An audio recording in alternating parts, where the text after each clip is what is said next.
எனக்கு வேலை தானே, அது நான் தர்றேங்கிற. அப்புறம் அவன் கொரிய மலாளிட்டு வேலை தந்தா தான் காசு உனக்கு இனிக்குமா? நான் கொடுத்த காசு கசக்குமா என்ன?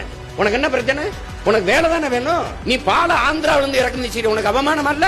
கறி ஆந்திராவில இருந்து ராஜஸ்தான்ல இருந்து இறக்குறிய, உனக்கு வெக்கமா இல்ல? ஏன் உனக்கு ஆடுமா? நீ மேய்க்காத, உனக்கு நீ வெளியில போ, உனக்கு மேய்க்க நான் மேய்ச்சுக்கிறேன். உனக்கு என்ன?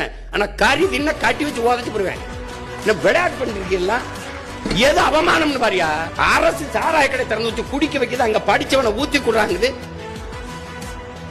என்ன நீ வச்சுக்கிற நீ? அது போய் அது அரசு வேலையா இருக்கலாம். நான் சொல்றது அரசு வேலை. உலகத்துக்கு சோறு போடுறவன் அரசு வேலை இருக்கக்கூடாது. அவன் சொல்றான்டா என் பாட்டேன், சுழன்றும் ஏற்பின்னது உலகம், அதனால் உழந்து முளவே தலைங்கிறான். இருந்தோம்பி இல்வாழ்வதெல்லாம் விருந்தோம்பி வேளாண்மை செய்த பொருட்டுங்கிறான். உழவினார் கைமடங்கின் இல்லை விளைவதும் விட்டேன் என்பார்க்கு நிலைங்கிறான். எதுவுமே வேணாம், பொன்னாசை மண்ணாசை மக்களாசை எதுவுமே பற்றற்று போன துறவி கூட வாழ முடியாதரா. விவசாயி கைமடங்கி படுத்துட்டான். நாளைய தலைமுறைக்கு வாழ்வளிப்போம்.